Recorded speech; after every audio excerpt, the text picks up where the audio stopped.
Have you ever wondered what it's like to live in the world's most secretive nation, North Korea? A nation shrouded in enigma, North Korea is a country that has intrigued and puzzled the world for decades. Its borders might be as solid as its ironclad secrecy, but the curiosity about what lies within its fortress-like walls is undeniably universal.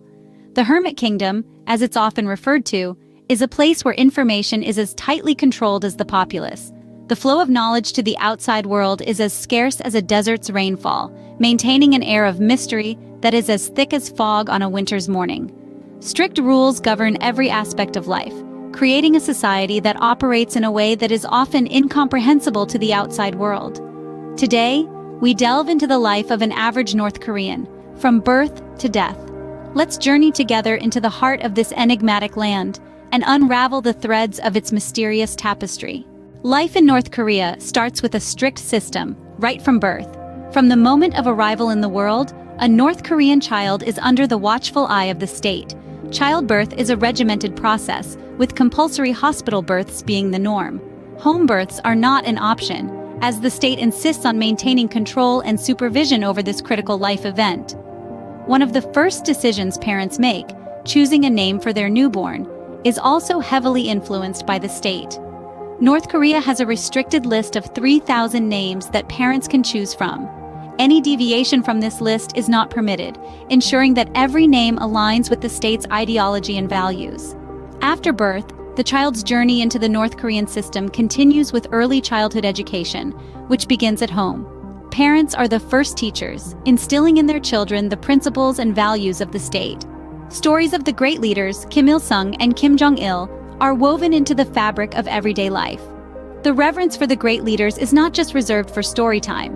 Portraits of Kim Il-sung and Kim Jong-il adorn every home, serving as a constant reminder of their presence and authority.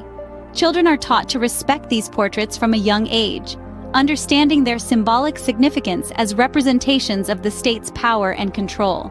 By the time a child sets foot in a classroom, they are well versed in the state's ideology. The teachings of the great leaders form the cornerstone of early education, shaping the minds and hearts of the young citizens.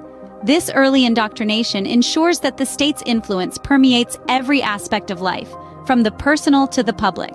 Even in the early years, the North Korean state has a significant influence.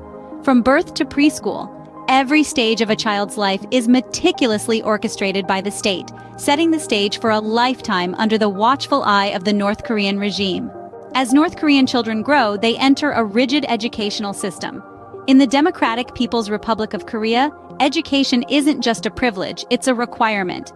Every child from the age of 5 until 16 is mandated by law to attend school. This compulsory attendance is a part of the state's effort to ensure that every citizen is literate and capable of contributing to the nation's development. The curriculum in North Korean schools is heavily influenced by propaganda. The teachings revolve around the great leaders, Kim Il-sung, Kim Jong-il, and Kim Jong-un. From an early age, children are taught to idolize these leaders, their accomplishments, and their ideologies. These lessons are not limited to history or civics classes. They permeate every subject, from mathematics to science, and even physical education. But the education system in North Korea isn't just about academics. It also places a significant emphasis on molding the character of its students. School children are expected to embody the spirit of the Cholima, a mythical winged horse known for its speed and diligence. This metaphorical creature symbolizes the qualities that the state wishes to inculcate in its youth: hard work, perseverance, and an unwavering loyalty to the nation. Beyond the classroom, students are encouraged to participate in various extracurricular activities. These include art and music, sports, and even military training. Through these activities, the state aims to foster a sense of camaraderie and collective identity among the students. However, the pressure to conform and excel can be overwhelming. The state's expectations are high, and failure is not an option. Students are constantly evaluated, and their performance can determine their future prospects, including their chances of attending university and their career paths. Through schooling, the state molds the minds of its future citizens. It is a system that seeks to create a unified, disciplined, and loyal population, ready to contribute to the state's goals and uphold its ideologies. The impact of this educational system is far-reaching, shaping not just the minds, but also the lives of North Korea's citizens. Upon graduation, adults in North Korea enter a controlled working life.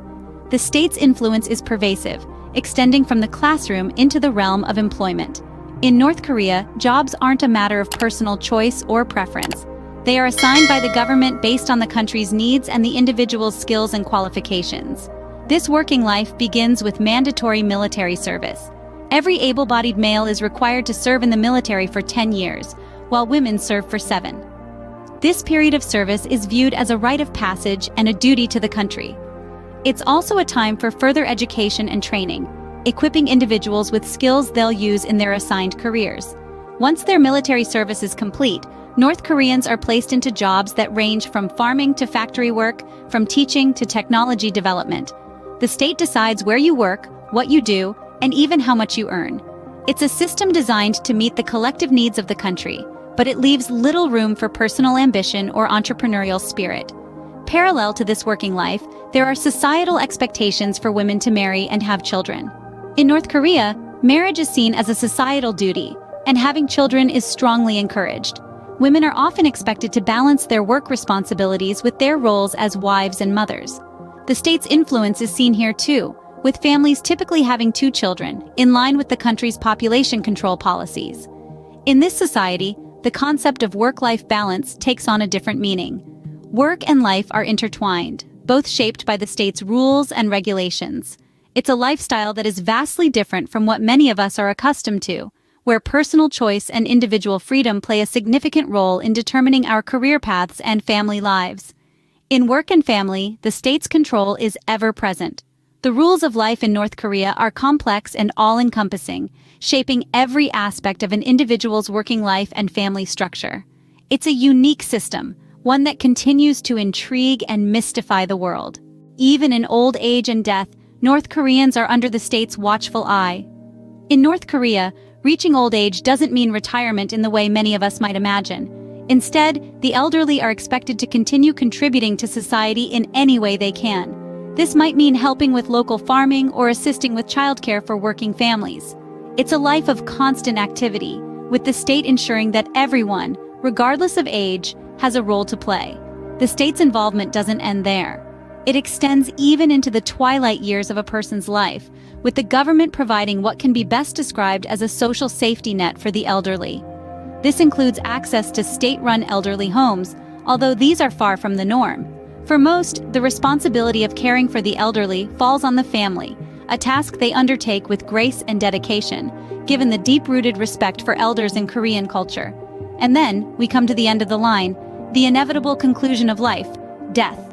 Even here, there are rules to be followed, rituals to be performed, all under the state's watchful eye. Funerals in North Korea are state-controlled affairs, with the government dictating the proceedings right down to the mourning periods and the rituals to be performed. The state even regulates the public display of grief. There are rules on how long one should cry and how loudly.